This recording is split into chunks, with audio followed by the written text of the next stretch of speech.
I unexpectedly got a chance to play the Legends ZA demo while attending the 2025 Pokemon World Championships. Thanks so much, by the way, to the Pokemon company themselves for free access to Pokemon Worlds, because not only was this amazingly fun and a dream come true for me as a person, but by being able to attend and play the Legends ZA demo, I was able to figure out a ton of hidden mechanics and incredible techniques to use as soon as Legends ZA is officially released. However, I only had about 20 minutes to take note of everything I could, but with over 10 years of piecing together Pokemon speedrun routes, it was all I needed to turn crumbs of details into a 5-star meal I could share with you all today. First 10 minutes of the Pokemon Legends ZA demo threw us inside of the Lumio City streets to teach us the basic mechanics of the game. And once that demo was over, it would be followed up with a second 10-minute demo where we'd face off against a rogue Mega Absol raid boss using a gift Lucario from AZ himself. For the first part of the demo, we were only allowed to stay within a specific area using a predetermined team of a low-level Chikorita, Mareep, Fletchling, and Weedle to face all the battles within the area. There are a total of 4 trainers within this area, 3 of which were super easy, and one that was quite over-leveled by nearly 10 levels compared to our team. At the time, I was informed that not a single person had been able to get past that trainer, so I did my best to surpass the Nintendo representative's expectations, and overall, I think I did a pretty good job of doing just that. So to get as much information as I could, I instantly went to the summary screens to confirm a few suspicions I had about certain game mechanics not present in the trailer. This let me confirm things like held items and Pokemon natures returning as a feature, that each move had a very specific cooldown tied to it, and the fact that abilities aren't present. Personally, as a Pokemon speedrunner, I'm a pretty big fan of these limitations, as abilities can be quite a nuisance when it comes to speedrunning with things like Intimidate or Sturdy, while things like held items give a lot more of a balanced boost to be able to plow through many of the game's threats. One thing I really wanted to know though is how a Pokemon speed stat and nature affects battles, given that they're real-time battles instead of turn-based. Like, let's say I have a really fast Jelly Nature Lucario. Is that plus speed nature gonna help its movement speed? Will it cause my moves to launch out of my Pokemon faster? And while I'd love to speculate on these things I don't know, I'll probably save that for another video that you can subscribe for if you want to hear my thoughts on how I think a Legends ZA speedrun will look like. But what I did actually learn was how to take advantage of this brand new battle system in the most efficient way possible. Pokemon Legends ZA's battle system is essentially a mix of real-time battles with turn-based mechanics that remind me a bit of modern-day Final Fantasy games like Final Fantasy 15 and 16. Most of the controls were pretty standard, like X for menuing, Y for rolling, B for running, L3 for crouching, and ZL for targeting. What took me a bit of getting used to was how the D-pad itself was tied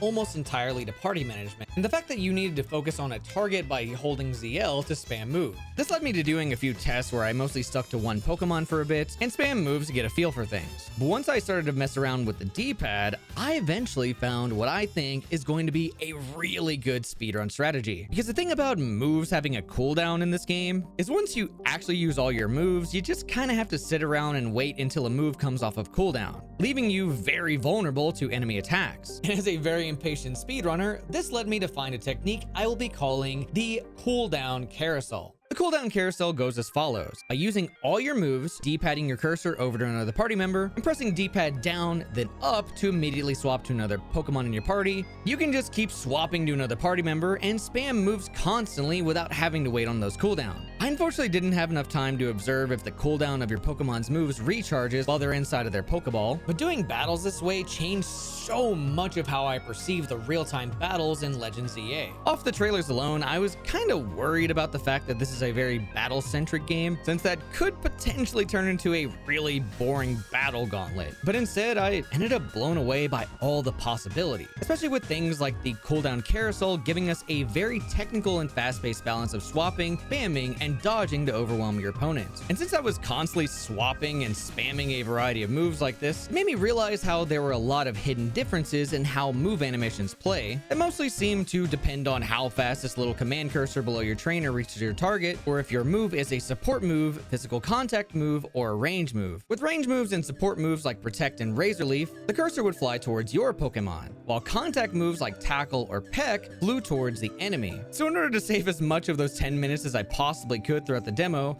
I made sure to move closer to my Pokemon every time that I would use range moves like Razor Leaf, but move closer to the enemy Pokemon when I use contact moves like Tackle. But unfortunately, it wouldn't be until the third trainer had fallen that I'd figured out all these techniques. And because I didn't fully know where to go, I had to backtrack pretty far and barely miss my chance to face that final overlevel trainer. I did at the very least impress the Nintendo representative that was watching over me with how fast I was swapping, spamming, and adapting. So while I am a little bit disappointed in my performance, I'm glad I could at least walk away with a ton of information to share with you all. And speaking of information I gathered, I found out there's some really neat mechanics to using items in battle. For example, the moment that you go inside of your bag to use an item, the battle that's still going on outside of that bag doesn't actually continue playing. But the moment you use an item and back out of your bag, it'll go back to exactly where you left off, but with the item having been fully used. I also found it quite interesting that the trainer didn't actually end up throwing an item at their Pokemon after it got back into battle, but instead just ended up being healed instantly. And while this might seem like a pretty abusable and cheesy way to use items, the game actually does balance this a bit by forcing you to wait about 10 seconds before you can use another. And the final thing I took note of before I was moved over to the second demo was how HMs are probably going to come into play in some way, shape, or form, and how I was seemingly able to run constantly without the worry for stamina. But with those 10 minutes officially over,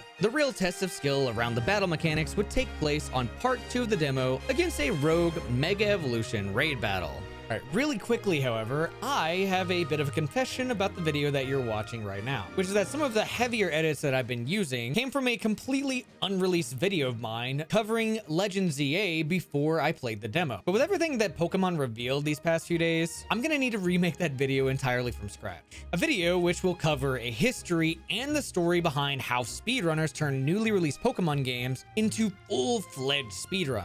One which will be sharing a lot of behind-the-scenes information on the exact process, creativity, and effort that it takes to do that, then apply it to Legend ZA before the game releases. And while the original 10-minute video is technically outdated, I'm still very proud of the ideas I came up with because a lot of them hold up pretty well. I think there's still a lot of value in watching the original to see where my ideas go and how they'll be improved later. So if you'd like to watch the entire 10-minute video, it's up right now on patreon.com/PulseEffects, where you can get a glimpse at my thought process behind scripting, storytelling, and quite a bit of editing that I've done in my past videos. Also supporting me and my creative team that worked really hard to get these videos out.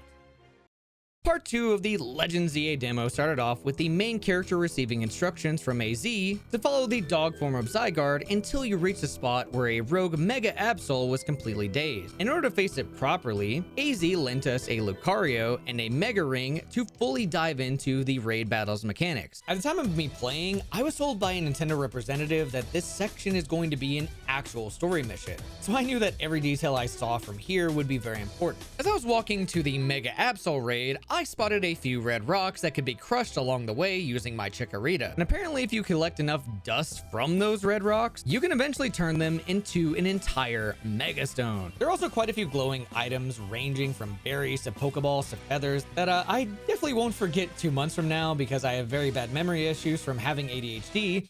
What I will remember is how many of the battle mechanics changed during the raid, because instead of my opponent targeting my Pokemon, this giant Absol was exclusively aiming at me, which gave a very similar feel to the noble Pokemon battles in Legends Arceus. But instead of beanbags, you order your Pokemon to throw moves at it. And as a pretty big Dark Souls fan, I am absolutely in love with the ways that this battle system is shaped, because it rewarded me so much for my ability to dodge as much as possible while managing HP, resources, and move cooldowns all at the same time. During this time, I unfortunately only had Lucario in my party, so I was unable to do the cooldown carousel like I was before. But if I'm being honest, I think that actually would have distracted me from trying to gauge these mechanics, because what added even more engagement were these little orbs on the ground that fill up a Mega Evolution meter on the bottom right of the screen, letting me eventually Mega Evolve to make the fight go by smoother and faster. I also just so happen to overhear from a different Nintendo representative that Mega Evolving changes some of the battle mechanics in similar ways to Legends Arceus Strong Style battle mechanics. The way Strong Style worked in Arceus was the power,